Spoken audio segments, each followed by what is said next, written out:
देखिए, बलिया जिले में दूभड़ ब्लॉक अंतर्गत ग्राम सभा सरिया में ग्राम प्रधान विनोद सिंह के नेतृत्व में चौमुखी विकास कार्य हुए हैं। विनोद सिंह ने पत्रकार वार्ता में बताया कि मेरे जीवन का लक्ष्य ग्राम सभा की गरीब जनता की सेवा करना है। श्री सिंह ने बताया कि मेरे द्वारा अपने कार्यकाल में ग्राम सभा की सड़कों का चौड़ीकरण के साथ प्योर ब्लॉक व सड़कों की मरम्मत कराई गई। इसके अलावा ऐतिहासिक पंचायत भवन का निर्माण भी कराया गया। श्री सिंह ने कहा कि जनप्रतिनिधियों का दायित्व जनता की सेवा भावना होना चाहिए। मैं एडवोकेट विनोद कुमार सिंह, निवर्तमान प्रधान सरिया, अध्यक्ष प्रधान संघ दुआ। अभी जिस तरह से ग्राम सभाओं में विकास का दौर चल रहा है पूरे उत्तर प्रदेश में, बलिया में आपका भी एक स्थान है। आप इस विकास कार्यों को किस तरह से कर पाए, थोड़ा सा आप उसे बताएंगे? देखिए, छोटी सी आबादी का गांव ग्राम पंचायत सरिया है, जहां लगातार 2 मरतबे में प्रधान रहा। पिछले पंचवर्षीय कार्यकाल में जो सरकार की मंशा थी, उस हिसाब से हम लोगों ने काम करना शुरू किया। उस समय भी मनरेगा, महात्मा गांधी द्वारा जो जिसके नाम पे योजना चलती है, उसका पूरा जो है इस ग्राम सभा में उसका प्रयोग किया गया। हमारे गांव की आबादी 2011 के हिसाब से 2200 है, जिसमें ज्यादातर किसान और मजदूर लोग हैं।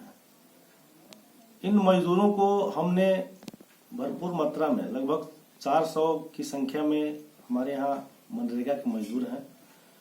उनमें 85% लोगों को लगातार हर वित्तीय वर्ष में रोजगार दिया गया मनरेगा से, और 60-40 का रेशियो जो शासन की मंशा है कि 60% मट्टी का काम होगा तो पक्के काम उसके एवज में कराए जाएंगे, उसका ध्यान रखते हुए हमने गांव की नालियां, जो भूमिगत नाली है, आप इस समय मेरे गांव में जाएंगे तो आपको कहीं खुली नाली नहीं मिलेगी और नहीं कहीं कीचड़ दिखाई देगा। इस योजना के अंतर्गत महात्मा गांधी की जो महत्वपूर्ण योजना है मनरेगा, इसके द्वारा हमारे गांव का संपूर्ण विकास हुआ है। बाकी तो 14वां वित्त और राजवित्त के पैसे कम आते हैं, फिर भी लोगों के सहयोग से अभी मेरा पंचायत भवन बना है, जहां सरकारी बजट जब कम पड़ा, 17,46,000 रुपये का बजट था, तो हम लोग काम करते करते कुछ शासन द्वारा दिए हुए नक्शे के अलावा हम लोगों ने उसका सुंदरीकरण का काम कराया है, जिसमें लगभग 25 से 26 लाख रुपए खर्च हुए हैं। जहां हमारे गांव के लोगों का भरपूर सहयोग रहा।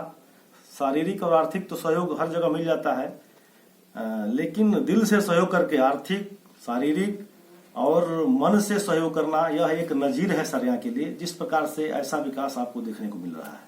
कोरोना काल का एक बहुत ही क्रिटिकल पीरियड बीता, ऐसे में आप अपनी ग्राम सभा के लिए, गांव की जनता के लिए आपने क्या योगदान दिया? देखिए, जैसे जैसे शासन के निर्देश आए कि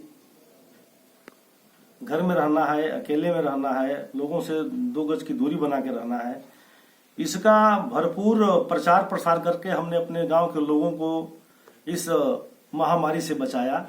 और इसके बाद जो सरकार के आदेश आए कि मजदूरों को काम दिया जा सकता है, उनको मास्क उपलब्ध करा के, दूरी बना करके, फिर हम लोग अपने काम में जुट गए।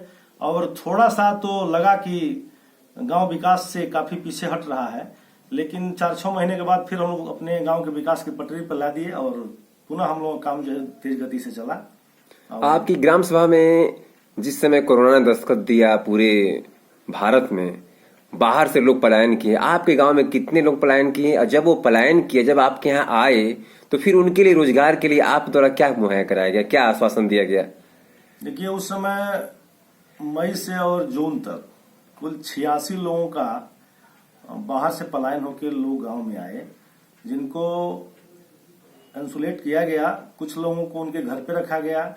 बाकी जिनके यहाँ रहने की व्यवस्था नहीं थी, मतलब परिवार में अलग रहने के लिए उनके पास एकल रूम नहीं था, उनको विद्यालय पे या पंचायत भवन पे व्यवस्था दी गई।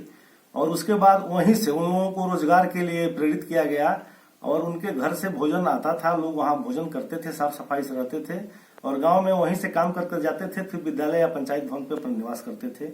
इसलिए बाहर से आए हुए लोगों को किसी प्रकार से हम लोगों ने इस बीमारी से भयभीत नहीं होने दिया, और उस समय भी रोजगार दिया है। बलिया से सनंदन उपाध्याय की रिपोर्ट।